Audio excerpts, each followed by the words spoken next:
Sir थोड़ा सा ना कंपैरेटिव टर्म्स में चलते हैं ताकि समझने में आसानी है कि उस वक्त हम ये क्यों कहते थे और आज उसका मंतकी रैशनल क्या बन रहा ठीक। है। आप 2018 से फिगर्स को उठाना शुरू करते हैं, 2021 तक लाते हैं। 2018 में हमारा जो टोटल करंट अकाउंट का खसारा जो हमें विरसे में मिला था वो था तकरीबन 20 अरब डॉलर। हम्म। 19 में वो डिक्रीज हो गया, तकरीबन 13.2 अरब डॉलर हो गया।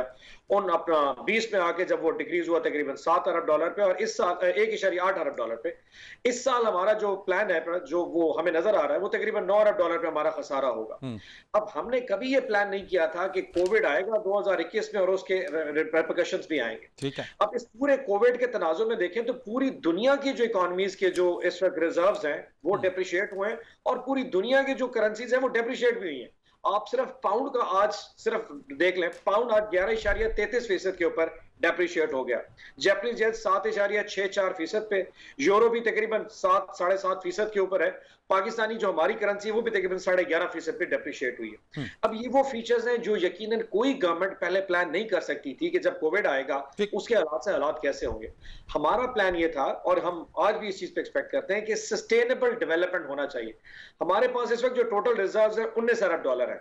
अगर फॉर एग्जांपल मैं आपको बताऊं जी कि अब क्या गवर्नमेंट इस वक्त अपने रिजर्व्स को इस्तेमाल करके रुपए की वैल्यू को एडजस्ट कर सकती है? 100% कर सकती है। ठीक है। 19 अरब डॉलर हमारी हुकूमत के 2 साल बकाया है।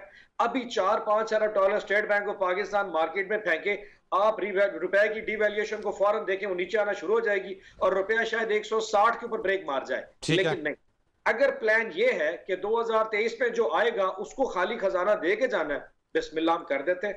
अगर प्लान ये है कि कोई भी हुकूमत आए, चाहे वो हमारी हो, चाहे ऑन साहब, एक चीज मुझे, मैंने आपको बताया ना कि हमें जो बताया जाता था कि 1 रुपया अगर गिरता है तो इससे ऊपर हमारे कर्जों में कितना इजाफा होता है, इससे तो आप डिनाई नहीं करेंगे। फरीद भाई, मेरे आखिरी स्टेटमेंट याद रखिए जी। अगर आप समझते हैं कि आज रिजर्व्स का पैसा, स्टेट बैंक का पैसा मार्केट में फेंक दिया जाए और इसको वापस पैसे को 150-156 पे डॉलर आ जाए, हो सकता है, 1 मिनट की बात है। लेकिन ये मैं नहीं समझ रहा। ये तो शौकत तरीन साहब ये कह रहे हैं, आपके रिकॉर्ड में भी यही वाली बात है, बल्कि सबके रिकॉर्ड पे वो कह रहे हैं आईएमएफ से रुजू करने की वजह से हमें इसको गिराना पड़ा, हमने गिरावट की है। मैं उसकी वजह बयान कर रहा हूं। देखिए, पूरी दुनिया में कानून होता है कि गवर्नमेंट की इंटरवेंशंस को जरा मिनिमम लेवल पे रखा जाता है। स्टेट बैंक के जो रिजर्व्स हैं, अगर वो सिर्फ इसलिए इस्तेमाल किए जाएं कि रुपए की अपनी करेंसी की वैल्यू को उसको बरकरार या मुस्तहकम रखा जाए, ये नॉर्मली इंटरनेशनली ग्लोबली इसको कुछ ज्यादा बेहतर अच्छे तरीके से नहीं देखा जाता, क्योंकि ये इकोनॉमिक मैनेजमेंट में नहीं होता। लेकिन आज हमारे जो रिजर्व्स हैं ऑन साहब, आज हमारे जो रिजर्व्स हैं, आज हमारी जो फॉरेन रेमिटेंसेज हैं, उसके मुकाबले में आप समझते हैं कि क्या डॉलर 174 पे होना चाहिए था? यानी इसके मुताबिक तो 150 से 160 के अराउंड होना चाहिए था। देखिए, मैं इसके अगर फायदे गिनवाने नुकसान की तरफ जा ही नहीं रहा कि एक्सपोर्टर को क्या बेनिफिट है या इंपोर्ट के नुकसान है, इसकी बात की तरफ नहीं जाते। मेरा पॉइंट ऑफ बड़ा सिंपल है। एक, इंटरनेशनली ग्लोबली इस वक्त ये इंटरवेंशन नेगेटिवली परसीव की जाएगी कि आप इंटरवेंशन क्यों कर रहे हैं। नंबर 2, अगर 2 साल में आज इमरान खान साहब फैसला कर दें या डॉलर को 150 पे ले आओ क्योंकि इकोनॉमी और लोग राजी हो जाएंगे, हो सकता है कि एंड के ऊपर हम डॉलर को 150-55 पे ले आए, लेकिन फिर यह भी हो सकता है कि आपके रिजर्व शायद 4-5 अरब डॉलर। अच्छा, आप इसमें कमेंट कर दीजिए मुझे। ठीक है, आपका कमेंट आ गया। गवर्नर स्टेट बैंक रजा बाकर साहब का जो स्टेटमेंट है उस पर हम यकीन कर लें, मान लें कि जो आपके ओवरसीज पाकिस्तानी उनका फायदा हो रहा है, उसकी तादाद आपको मुझसे ज्यादा बेहतर पता होगी, उनकी कितनी तादाद है और यहां रहने वालों की कितनी तादाद। अच्छा, मैं थोड़ा अर्ज करूं पहले तो, रजा बाकिर साहब का पूरा इंटरव्यू तो मैंने देखा नहीं, और ये आउट ऑफ द कॉन्टेक्स्ट शायद ये बात हो सकती है कि उन्होंने एक फायदा बताया। दूसरा फायदा मैं भी बता देता हूं कि अगर डॉलर की वैल्यू यहां पे रहती तो आपकी एक्सपोर्ट इंडस्ट्री बहुत स्ट्रांग हो जाएगी। नुकसान इसका क्या आता है, क्योंकि हमारी इंपोर्ट ओरिएंटेड इकोनॉमी है, आपकी दालें, आपकी खाने पीने की चीजें, आपकी एनर्जी की सारी चीजें बाहर से आती हैं, तो आपका इंपोर्ट बिल बढ़ता जाएगा, जिसकी वजह से आपका करंट अकाउंट खसारा बढ़ जाएगा, उसका फिर अल्टीमेटली प्रेशर आएगा। सो नेगेटिविटीज भी है, पॉजिटिविटीज भी है। मेरा पॉइंट ऑफ व्यू गवर्नमेंट का बहुत क्लियर है।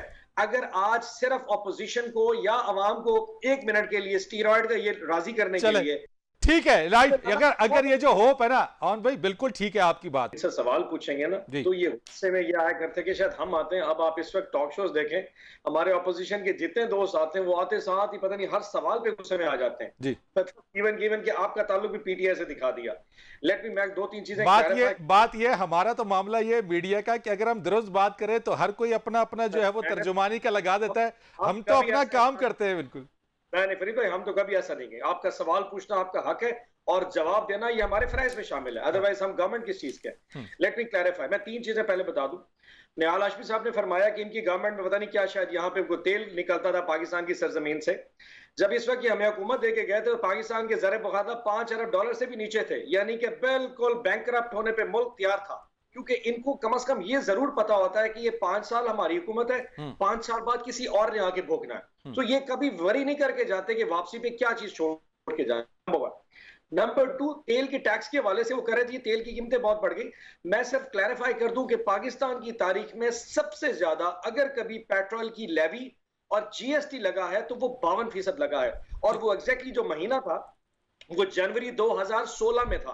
तब उस वक्त तेल की कीमतें शायद $50 से भी कम हो, लेकिन ये गवर्नमेंट ने 52% टैक्स लगा के उसको 100 रुपए पे लेके रखा हुआ था। यानी जब तेल सस्ता होता था तो ये टैक्स ऊपर लेके जाते थे, जिसके मुकाबले में आज देखें कि आज हमने और टैक्स दोनों सिर्फ 10% से ऊपर नहीं है। राइट। और साहब एक चीज मैं आपको आपकी बात पे एक चीज कर दूं। देखिए, आपने मुझे कहा 2016 के अंदर आपने कहा जी कि 52% टैक्स लेवी लगा। आप गालबन ये पीपल्स पार्टी, ये आप पीपल्स पार्टी के उसके टेन्योर की आप बात कर रहे हैं, ठीक हो गया? नून लीग की बात करें, ठीक है, 2016 आप बात करें। आप मुझे ये बता दें कि अगर चलें उस वक्त लोग आज सवाल करते हैं कि आज भले आपने लेवी कम की है लेकिन पेट्रोल की प्राइस बहुत ज्यादा है, it is on the record level. ये तो एग्री करेंगे ना आप? फरीद भाई, समझने की कोशिश करें, एक चीज बाहर से आनी है और उससे यहाँ इंपोर्ट होके उस पर रिफाइन होना, रिफाइन होने के बाद ट्रांसपोर्ट होके पाकिस्तान की आवाम को देने। अब अगर चीज महंगी है और सस्ती देने हैं तो 2 तरीके हो सकते हैं। एक तो अगर फॉर एग्जांपल 10 रुपए चीज बढ़ी है तो हम कहें जी हम 2 रुपए बढ़ा रहे हैं, 8 रुपए हम कुशन अपने पास रख लेते हैं। लेकिन हम साहब आटे चीनी पे क्या हो गया? चलें तेल पे तो हम मान लेते हैं ना कि हम कहते हैं हमारे पास कुएं नहीं निकले हुए, आटा चीनी पे क्या है? आटे पे आ जाते हैं। गलत कहा मेरे दोस्त ने, ऑनरेबल दोस्त ने, 75 रुपए। पंजाब में मैं फरीद भाई आपको चैलेंज करता हूं, रोजाना की बुनियाद पे 7000 टन आटा इस वक्त 55 रुपए किलो के हिसाब से दियासत है, जो कि 1100 रुपए 20 किलो आटे का थैला बनता है, जो कि गवर्नमेंट फैसिलिटेट कर रही है। गवर्नमेंट आटा इस वक्त भी 1850 रुपए के हिसाब से एक्स मिल वर्क्स पे अपने गोदामों से मिलों को देती है। और चीनी कितने की मिल रही है ऑन साहब? देखिए, चीनी का रेट नीचे आने शुरू हो गया। चीनी इस वक्त तकरीबन 100 के करीब आ चुकी है, क्योंकि नवंबर में शुगर मिलें चल जाएगी। फरीद भाई आप समझें, पाकिस्तान की तारीख और भाई कल ही 110 पे चीनी खरीदी है। फरीद भाई let me prove my point.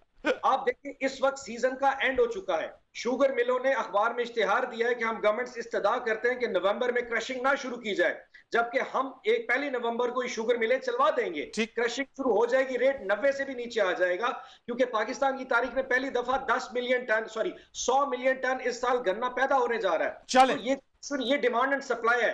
आप अप्रिशिएट करें, जो चीजें लोकल थी हमने माफिया पे हाथ डाला है और वो चीजें आहिस्ता आहिस्ता